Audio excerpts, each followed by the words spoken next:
네,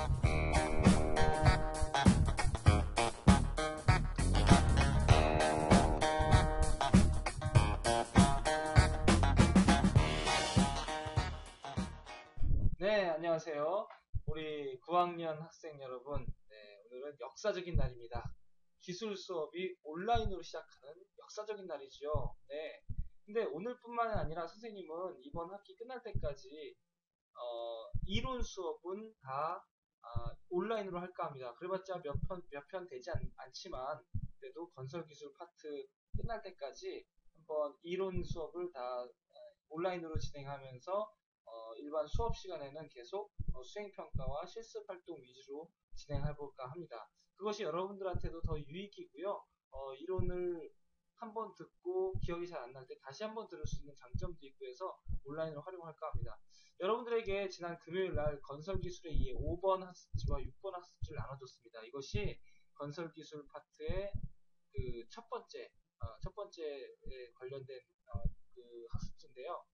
건설기술 파트 총 학습지 3개 나갈 겁니다. 그 중에 2개가 이미 나간 거고요. 3개가 시험 범위가 되고, 시험 범위는 교과서 160쪽부터 시작하는 건설기술 파트 전체가 시험 범위가 되겠습니다. 여러분들 받으시는 학습지에 오른쪽 상단에 보니까 이렇게 QR코드가 있습니다. 여러분들 QR코드 잘 모르는 학생이 있다면 한번 검색해서 찾아보시고요. 이 QR코드를 스마트폰을 이용해서 스캔을 하시면 관련된 이 수업 동영상으로 들어오게 됩니다.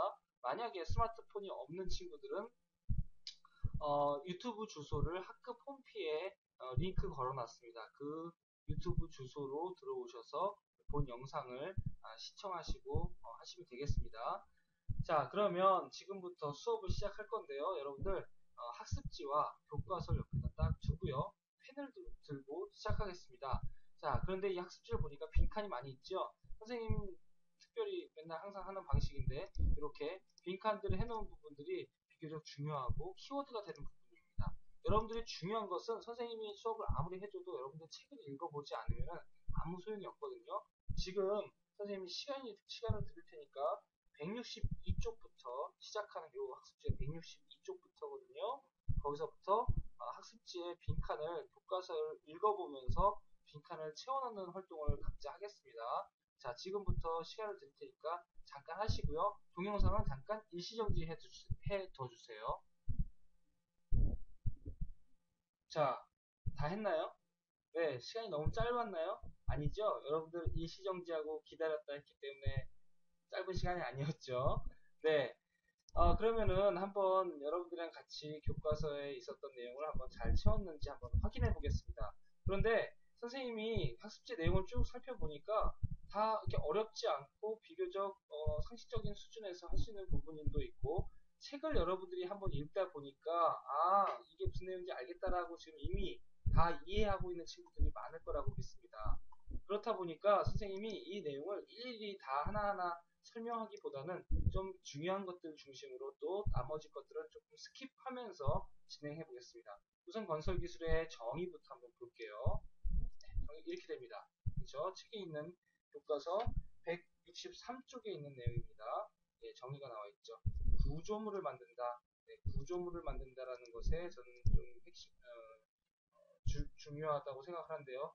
사람들이 건설기술 하면은 건물들을 많이 생각합니다. 꼭 사람 사는 건물들만 생각하는 것이 아니라 다양한 구조물들이 있습니다. 밑에 건설기술을 분류해 보시면 그것이 딱 나타나는데요. 자, 건축기술은 우리가 생각하고 있는 흔히들 거주하고 생활할 수 있는 주택이나 아파트, 또는 오피스텔이나 백화점, 학교, 병원 같은 이런 건물들을 짓는 것이 건축이라고 본다면 토목은 주로 도로교통, 도로, 철도, 교량, 공항 이런 것과 같이 어떤 그런 자연 환경을 직접 개선해서 더 큰 시설들을 만드는 그런 구조물을 만드는 기술들을 토목기술이라고 합니다. 건설기술의 특성에 대해서는 164쪽과 5쪽, 164쪽과 164쪽과 5쪽에 많이 나와 있는데요. 자, 이 내용을 보시면은 이렇게 정리가 되겠습니다. 네, 공공성, 종합성, 경제성, 장기성, 일회성, 쾌적성, 지역성 관련된 내용은 교과서에 있는 내용을 잘 읽어보시면 충분히 이해가 갑니다.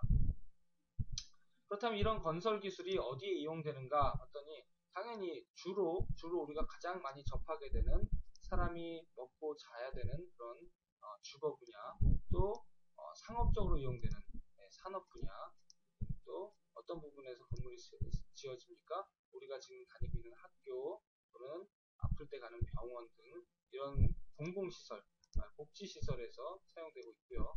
또 물자가 이동할 수 있도록 교통 분야에서 이용되고 있고, 에너지 분야, 또 환경 분야 등 다양한 분야에서 우리 건설 기술, 그러니까 우리가 구조물을 짓는 활동들이 다양한 분야에서 이루어지고 있습니다.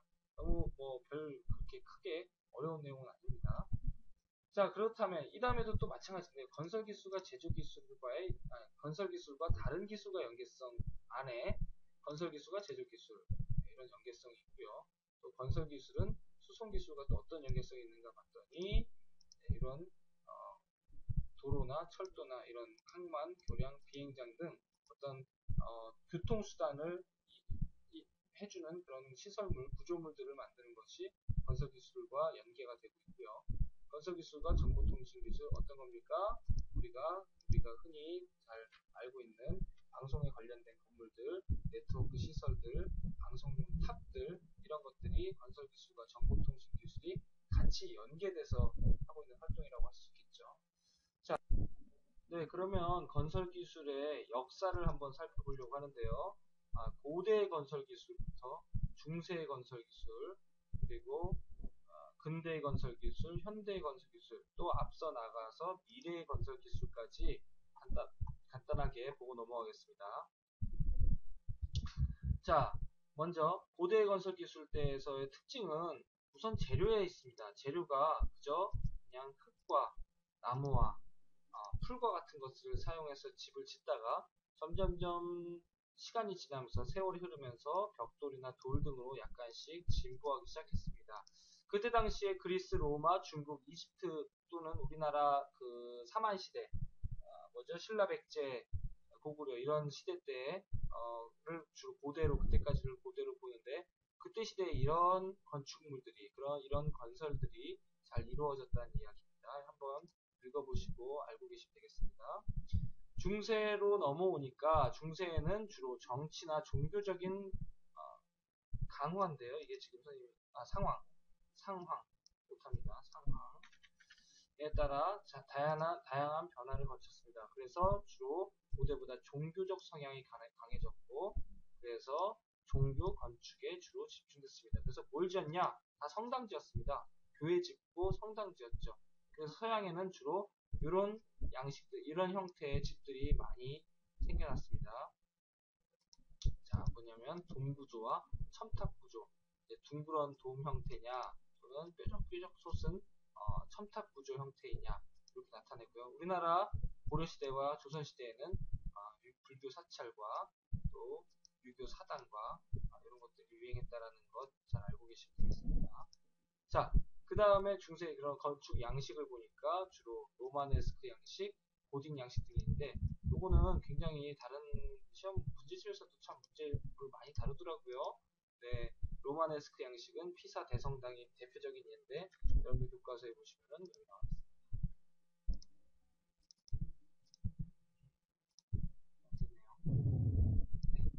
여기 있네요. 피사 대성당은 로마네스크 양식, 쾰른 대성당 뾰족뾰족 섰은 이 고딕 양식이라고 하고요. 네, 다른 종류 이건 몰라도 되고요. 네, 이렇게 진행됩니다. 자, 근대로 넘어오니까 주로 공업 중심의 도시가 형성됐습니다. 이제는 주로 도시가 형성되면서 실용적인 건설 구조물이 필요하게 됐습니다. 실용적인 구조물이 필요한 시대가 됐습니다. 그래서 어떤 재료가 개발됐는가 했더니 또 철이나 유리나 시멘트 같은 것들이 무슨 구조? 자, 이것도 중요합니다. 철골이나 철근 콘크리트 구조가 발달하면서 대형 건축물, 고층 건축물들이 생겨나기 시작했습니다. 네, 이런 내용들이 있고요. 이제 현대로 넘어오니까 현대기술의 특징 4가지가 딱 나와 있네요. 이게 뭐죠? 그것을 다 찾아봤죠? 네, 건설용 기계와 컴퓨터의 발달로 설계 및 시공의 자동화가 이루어진다. 선생님이 직장 다닐 때 설계를 할 때에도 다양한 프로그램, 선생님이 대학교 다닐 때만 해도 손으로 직접 제도를 하는 그런 분위기였는데 졸업을 하고 군대 갔다 온 다음에 졸업을 하고 직장에 들어가니까 다 CAD 프로그램을 쓰더라고요. 건설용 기계와 컴퓨터의 발달로 인해서 설계 자체부터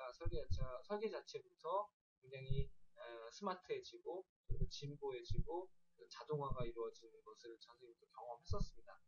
나머지 이런 특징들이 네 가지가 있고요. 미래로 넘어가면 도대체 어떻게 될 것인가? 신개념, 새로운 개념의 건축 구조물이 생겨날 것이다. 생활 공간이 다양하게 변하게 될 것이다. 주택의 모양이 가변형으로 변하게 될 것이다. 디지털 주택, 인텔리전트 빌딩 같은 걸 말하겠죠. 환경 공생주택, 자 뭐냐면 생물체로 이루어진 집, 그런 형태를 말하고요. 또 에너지 활용 주택, 캡슐 하우스 등 다양한 신개념의 건축 구조물들이 나타나게 될 것입니다. 또 하나 어떤 시스템의 변화가 있을까 했더니 미래에는 초고층화, 초대형화, 특수화되면서 어떻게 될까요? 뭐가 개발됩니까? 네, 강도가 뛰어나고 경량화된 건설 재료. 단단하고 강한 반면에 가벼운. 이것만큼 더할 나위 없이 가장 최고의 재료가 되겠죠. 딱딱하고 튼튼한 반면에 굉장히 가벼운 재료. 이것이 재료공학에서 가장 꼽고 있는 재료인데요. 네, 그런 재료들이 건설 재료에 사용될 것으로 예상됩니다. 건설 기계의 자동화와 시공 및 자재의 뭘까요? 네, 자동화 이루어져서 체계적으로 될 것이다. 인텔리전트 빌딩이 보편화될 것이다. 자, 대신 이런 문제점이 있겠죠. 새로운 개념의 생활 공간이 조성이 필요하겠다. 왜냐하면은 자꾸 건물들이 많이 생기다 보니까 부족해지는 공간 문제, 땅이 이제 더 이상 부족하다는 거죠. 땅이 부족하기 때문에 어디로 갑니까? 어디로 갑니까? 네, 우주로 나가거나 물속으로 들어가거나 땅속으로 들어가는 등의 이런 다양한 도시들이 새로운 공간들이 생겨나게 될 것입니다. 네, 건설기술의 2회편 첫 번째 학습지 이론을 마쳤습니다. 네, 여러분들 이렇게 어렵지 않고 편안하게 들었으면 됐고요. 여러분들 빠지지 말고 꼭 해야 될 게 있습니다. 174쪽에 여기 교과서 174쪽에 있는 오른쪽 상단에 있는 왼쪽 상단에 있는 이 학습 포인트 이 부분 반드시 꼭 읽어보시고 정독하시고 좀 어느 정도는 암기를 좀 해야 될 거라고 생각됩니다. 자, 그러면은 간단하게 문제를 풀지 않고요. 그냥 답을 알려드리겠습니다. 왜냐면은 이것 또한 이렇게 어렵지 않고 여러분들이 충분히 할 수 있습니다. 1번 문제는 건설 기술에 대한 설명 옳지 않은 것 1번이 답입니다. 개인의 복지와 관계가 있죠. 관계가 없지 않습니다. 개인의 복지와 관계가 있습니다. 나머지는 다 맞습니다. 자, 그 다음에 2번 문제 건설 기술의 특성과 설명이 바르게 짝지어진 것 다 틀렸는데요. 다 틀린 말인데 4번 경제성이 맞는 말입니다. 네, 이렇게 동영상 강의를 마칠게요. 두 번째 학습지 6번 학습지를 가지고 다음 동영상에서 다시 만나겠습니다.